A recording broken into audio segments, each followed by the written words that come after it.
Yo, guys, what's going on? This is my first YouTube video. Hope you guys like the channel. I'm going to be documenting my journey, showing you all of my sports card purchases, showing my PSA submissions, showing you how I get my cards, how I source my raw cards. Everything I do to run my sports card business, I'm going to be showing you guys and giving you a day in the life. So recently, I have a DC Sports 87 pickup video, and I will show you all the cards that I purchased. I will tell you what I paid for the card approximately, and I will show you what I plan on doing with each card that I purchased. So first up, we got this Amari Stoudemire out of 75. The reason I purchased this is a popular set, numbered to 75. People try to taste the set. I think I overpaid a little, paid around $12 for it, but I think I could resell this for about 20. Then we got from the New Topps Chrome, Chris Godwin, Gold Wave out of 50. I believe these cards long-term will be good investments. If you look at like 2003 Chrome trying to get those golds, they're like hundreds of dollars each. So I believe over time this will be a long-term investment. I paid about $9 for this card. Alex Caruso, black, finest autograph 25. Obviously this is unlicensed and this is in a Chicago Bulls uniform, which makes it a little undesirable, but he's one of the most popular players in the league, probably one of the top 5 defender, if not like one of the best defenders in the league. And I believe that he's always going to be relevant. He'll have these playoff games when he plays with OKC, and this card was $12. Then this is more of like a personal pickup type of purchase. This is Denis Shapovalov, gold jersey out of 25. It was game worn. This is like $6, but he's a great tennis player, and hopefully get the sign at one of the events. And this is for the PC, Le'Veon Bell, Chrome rookie autograph out of 600. I think with today's running back market, it's absolutely ridiculous that the GOATs like Le'Veon Bell, Jamal Charles, they've started to see an uptick in price, but the fact that you get this for $20 still out of 500 Chrome rookie autograph, people are paying hundreds of dollars for Ashton Genty. And Ashton Genty's good, but like there's no guarantee they'll have the career that this guy had. Then I absolutely love this purchase. This is a PC card out of 3, hats off. Look at this absolutely nasty patch. Alvin Kamara, rookie autograph. Great signature, blue ink. I think he's one of the most underrated running backs of all time, and he's still going. Obviously, had a down year last year with all the injuries, but he has had over 1,500 yards per season scrimmage, and he's top 20 all-time in scrimmage yards and might finish top 5 when it's all said and done if he continues his career. So I believe he's criminally undervalued. I think I paid about $180 for this, and this is a PC hold. Then I think I got an absolute steal on this. Obviously, I don't know who this guy is exactly. I wasn't old enough to watch him play, but Phil Niekro, Iconic Ink, game used patch. Look at that. That's a filthy patch out of 5 from 2020 Absolute.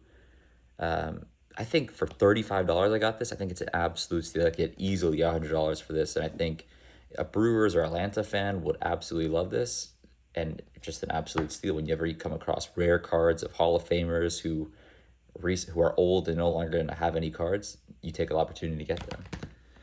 Next up, we got this Gordon Hayward tie-dye patch autograph out of 25 from 2014 Select.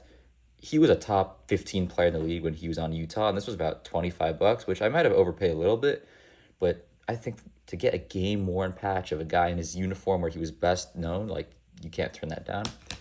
Then I know many people blame him for the loss, but De'Aaron Fox is still an absolute stud and a top 10 point guard in the league. It's a red sapphire autograph out of 5. Obviously, it's unlicensed. You can see the numbering here. But he's going to be relevant again, playing with Wemby in the finals. He's going to have his good games. And I believe I paid $30 for this. I think it could pop off and sell for $100. Now, this card, I think I absolutely stole. I got it for less than $100. Trendon Watford, obviously not the biggest name. Game used, immaculate 1-of-1 Nike swoosh. Like, this card's disgusting. I pay $100 for it every single day.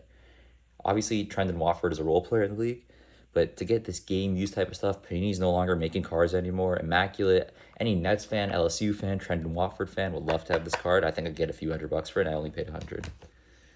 Then we have this Derek Carr green classic signature out of 5.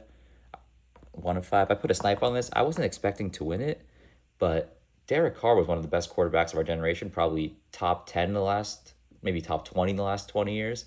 And his career was obviously cut short due to injury, but he still has some great accolades. Never had the playoff success. Had the almost MVP year where he broke his leg. And I believe at $24, this card was a great buy. Next, talking about GOATs, where I believe their cards will go up. First year Topps Chrome Sapphire for Dame at a 50. It's a gold. I think I paid around $30 for it, maybe a little more.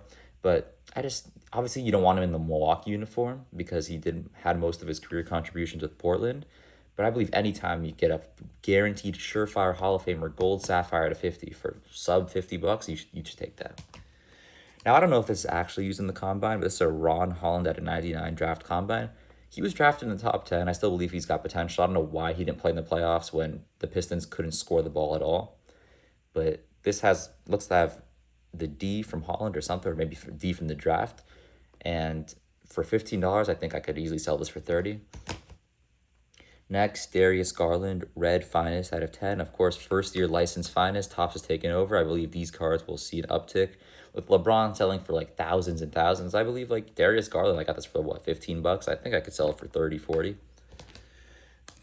Then this card, like obviously the uniform's terrible. The card is chipped up, but it's a red out of 5 auto of Marcus Smart, who's one defensive player of the year. He's a fan favorite. Celtics legend, but like the Wizards uniform is not doing it any justice. I paid $15 for this card. I think I could probably get 30 or 40. Now, I think this guy's autographs are criminally undervalued. He's paid and people talk about him like he's a top 10 player in the league, and his cards do not sell at all. This is a 1 of 99 on-card autograph, Donovan Mitchell. Paid about $55. You can buy these for $50 all day, 50, 55, 60. And to get an on-card autograph, one of the best players in the league, like, that's a no-brainer for me. Next, I don't know what happened to this guy, but he was supposed to be like a top 10 player in baseball. Rafi Devers, game-used patch autograph out of 10. Obviously, the auto runs off the card. Maybe he paid a little strong on this one, paid $100, but I think I get like 120, 130 because he's been getting hot recently. And my last purchase, or I have two more. One is a Tony Pollard gold out of 50 from this year's Topps Chrome. I believe that all of these will go up long term. I think $20 will be the cheapest, and I plan on making a run for the entire rainbow. I've seen Mahomes selling for around $2,000, so I plan on picking up the cheap ones first and then the big ones. And last but not least, this is one of my favorite pickup, is John Stockton gold disco autograph out of 10. He is the greatest point guard assists-wise, one of the most underrated players ever. And with Panini not producing cards anymore, I don't think he's in any Topps autograph products. I believe his autographs are scarce. And this card looked pretty clean, maybe a little off center left to right, but it's pretty good. And I paid $125, and if this could get a gem 10, I think it could sell for $400. Obviously, PSA is shut down right now, so we'll have to wait till they open back up. Thanks for joining us.